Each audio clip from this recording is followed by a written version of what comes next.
नमस्कार मंडळी. चला आज आणखी एक छान नवीन रेसिपी आपण तयार करणार आहोत. आज आपण आवळ्यापासून मोरावळा तयार करणार आहोत. या मोरावळ्याला चुंदा म्हणूनही ओळखलं जातं. आवळा म्हणजे आपल्या शरीरासाठी एक नैसर्गिक अमृतच आहे, म्हणून हा मोरावळा नक्की घरात असायलाच पाहिजे. आवळा व्हिटॅमिन सीने भरलेला आहे. रोगप्रतिकार शक्ती वाढवतो, त्वचाही छान ठेवतो, केसांना मजबूती देतो आणि महत्त्वाचं म्हणजे पचनही सुधारतो. आवळ्याचं एक महत्त्व असं आहे की आवळा कितीही शिजवला तरी त्यातलं व्हिटॅमिन सी हे टिकून राहतं. म्हणून अशा पारंपरिक रेसिपी आपल्याकडे पिढ्यानपिढ्या केल्या जातात. तर चला आपणही आज हा मोरावळा तयार करणार आहोत.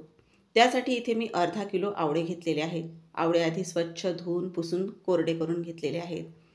तर आवळ्यांवर बघा जास्त डाग असतील, जास्त जुने आवळे असतील म्हणजे 8 ते 10 दिवसाआधीचे, तर त्याचा मोरावळा आपल्याला तयार करायचा नाही, म्हणजे तो जास्त दिवस मग टिकत नाही. तर आता आवळे हे आपण खिसणीवर खिसून घेणार आहोत. त्यासाठी बघा इथे खिसणीची जी अशी मध्यम आकाराची बाजू आहे तिकडूनच आपण हे खिसून घेणार आहोत. म्हणजे जास्तही जाडही नको, जास्त बारीकही नको, पण तुम्हाला ज्या आकारामध्ये आवडतील तसे तुम्ही करून घेऊ शकता. आता आपण खिसून घेणार आहोत आवळा. तर इथे जास्त जाड आपण आवळा खिसणार नाही आहोत, कारण तो लगेचच शिजला जातो मग. तर इथे आवळ्याच्या ज्या बिया आहेत, छान बी लागेपर्यंत आपल्याला आवळा खिसून घ्यायचा आहे. तर बघा व्यवस्थित बी अशी मोकळी बाहेर निघते यामधली बघा. आणि बीला जितकं काही याचं मगज असतं तोपर्यंतच आपल्याला आवळा खिसायचा आहे. बघा खिसून मी दाखवलेला आहे तुम्हाला. तर असा छान हा आवळा खिसला जातो. आणि राहिलेले आवळे आहेत ते सुद्धा आपण याच पद्धतीने खिसून घेणार आहोत आणि दाखवते तुम्हाला मग. तर इथे तुम्ही बघू शकता सर्व घेतलेले आवळे मी खिसून घेतलेले आहेत. आता आपण हे आवळे शिजायला ठेवणार आहोत. पण त्याआधी बघा यातल्या ज्या बिया निघालेल्या आहेत त्याही दाखवते तुम्हाला. तर आता ह्या बिया आपल्याला फेकून द्यायच्या आहेत, किंवा तुम्ही उकळून याचं पाणी डोकं धुण्यासाठी सुद्धा वापरू शकता, पण मी ह्या अशाच ठेवणार आहे. तर आता आपण जो खीस आहे तो शिजायला टाकणार आहोत. पण त्याआधी आणखी एक आपण महत्त्वाचा एक मसाला तयार करूयात. त्यासाठी बघा मी 1 चमचा सुंठ पावडर, पाव चमचा काळं मीठ, त्याचबरोबर पाव चमचा साधं मीठ घेतलेलं आहे आणि पाव चमचा कश्मीरी लाल तिखट. तिखट अजिबातही तिखट नाही हे. 2 हिरव्या विलायची घेतल्या, 2 लवंग आणि अर्धा इंच कलमी घेतली. तर इथे लवंग आणि कलमी आपल्याला जास्त वापरायची नाही, कारण यामध्ये आपण सुंठ पावडरसुद्धा वापरलेली आहे आणि सर्व घेतलेले साहित्य हे उष्णतेचे आहेत, त्यामुळे ते आपल्याला प्रमाणातच घ्यायचे आहेत. नाहीतर मग बऱ्याचदा खाल्ल्यानंतर आपण जो मोरावळा खातो तो खाल्ल्यानंतर जळजळ व्हायला सुरुवात होते, तर त्यासाठी ते प्रमाणातच वापरायचे.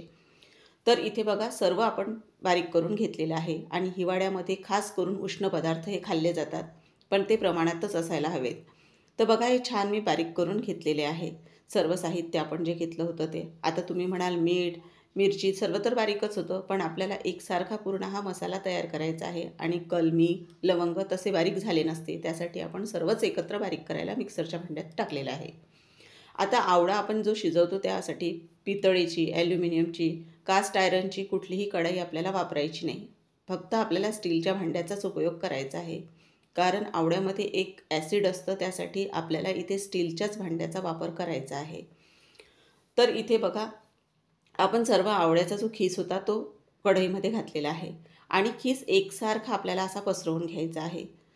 म्हणजे आता जे काही खिसामध्ये पाणी असतं ते कढई छान गरम झालेली आहे, तर ते पाणी पूर्ण कढई शोषून घेणार आहे आणि वाफ म्हणून पाणी पूर्ण निघून जाणार आहे.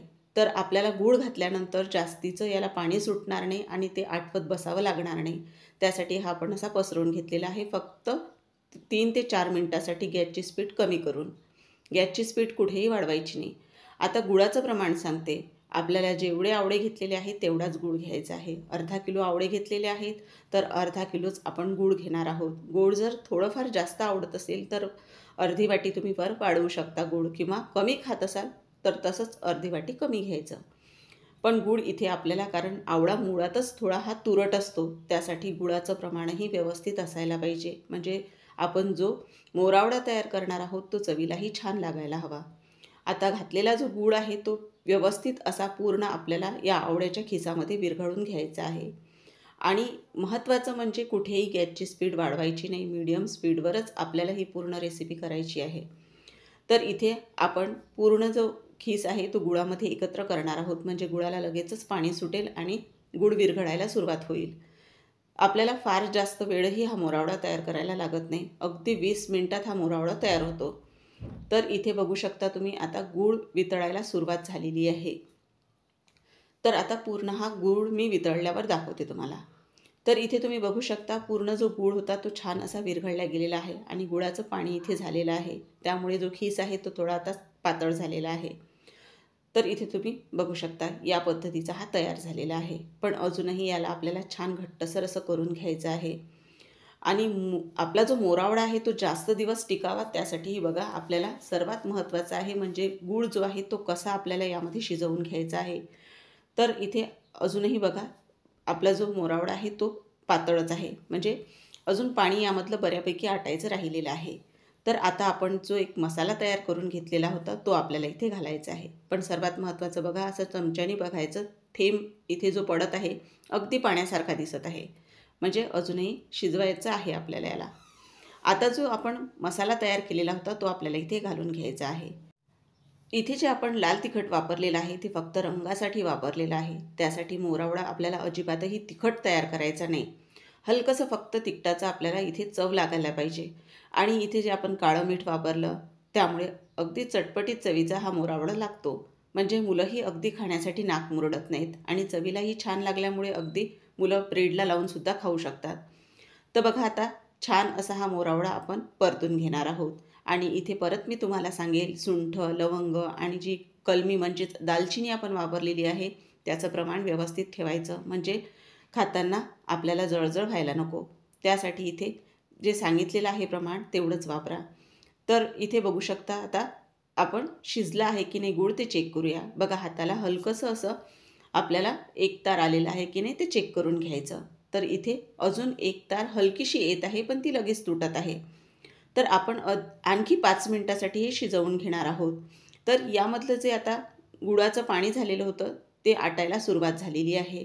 आणि आता आपल्याला अजिबातही या मोरावड्याला सोडून कुठेही जायचं नाही, म्हणजे तो लागायला नको. असं आपल्याला सतत हलवतच राहायचं आहे. पाणी आता लगेचच आटायला सुरुवात झालेली आहे, म्हणजे त्यामधली जी वाफ होणार आहे ती लगेच पाण्याची वाफ होते ती, त्यामुळे हा मोरावडा आहे तो लगेच आटतो. तर इथे बघा आता पहिल्यापेक्षा आणखीनही घट्टसर दिसत आहे. तर एकदा मी तुम्हाला परत चेक करून दाखवते. तर असं परत उलटण्याला घेऊन बघायचं किंवा एखाद्या चमच्याला आणि थोडं थंड होऊ द्यायचं, कारण याचा चटका लागतो. बघा आता स्पष्ट अशी एक तार दिसत आहे, म्हणजे आता आपल्याला गॅस लगेचच बंद करायचा आहे. आता जास्त वेळ शिजवायचं नाही, कारण आता जर जास्त वेळ शिजवत बसाल तर मग जो गूळ आहे तो कडक होईल. तर त्यासाठी आता गॅस बंद करायचा. आणि बघा छान रसरशीत असा हा मोरावडा तयार झालेला आहे. आता कढई गरम आहे, तर आपण दुसऱ्या भांड्यामध्ये हा मोरावडा आहे तो काढून घेणार आहोत, म्हणजे याची जी शिजण्याची प्रोसेस आहे ती थांबली जाईल. तर आता परत एकदा दाखवते तुम्हाला आणि आता काढून घेते दुसऱ्या एका भांड्यामध्ये. तर आता दुसऱ्या भांड्यामध्ये काढल्यानंतर आपण याला पूर्णपणे थंड होऊ देणार आहोत आणि नंतरच मग काचेच्या भरणीमध्ये भरून ठेवणार आहोत.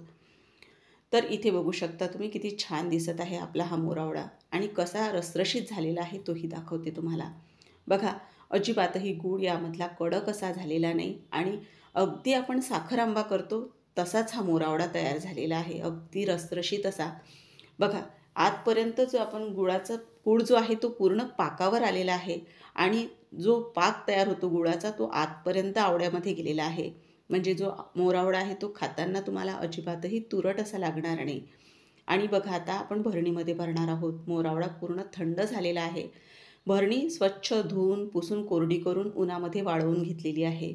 आता आपल्याला भरणीमध्ये भरून घ्यायचं आहे आणि झाकण बंद करून घ्यायचं आहे. आता याला ओला चमचा किंवा ओला हात असेल तर अजिबातही आपल्याला लावायचा नाही, नाहीतर लगेचच हा खराब होतो. जास्त दिवस जर तुम्हाला टिकवायचा असेल तर याला ओला हात अजिबातही लागू द्यायचा नाही. आता भरणीमध्ये बघा भरून घेतलेलं आहे आणि याला झाकण थोडाफारही गरम असेल तर लावू नका. असंच यावर एखादी चाळणी ठेवून उघडा ठेवा आणि नंतर पूर्ण थंड झाल्यानंतर याला झाकण लावा, म्हणजे झाकणाला असं थोडं पाणी सुटतं आणि ते पाणी जर यामध्ये पडलं तरीही मोरावडा खराब होतो. आपण जे बनवतो ते चविष्टच असावं अशी इच्छा नसते, तर ते आपल्या घरच्यांच्या आरोग्यासाठीही चांगलं असावं असं आपल्याला वाटतं. आणि हा मोरावडा एकदा करून ठेवला तर मग काळजीच नाही. दुपारच्या जेवणासोबत, पोळीसोबत किंवा अगदी तुम्ही 1 चमचा खाल्ला तरीही चालेल. तर तुम्हीसुद्धा मंडळी नक्की एकदा करून बघा आणि तुम्हाला ही रेसिपी कशी वाटली ते सुद्धा कमेंट करून सांगायला विसरू नका. अशाच घरगुती, साध्या, सोप्या आणि उपयुक्त रेसिपी पाहण्यासाठी चॅनलला सबस्क्राईब करून एक लाईक करायला विसरू नका. पुन्हा भेटूया. तोपर्यंत धन्यवाद.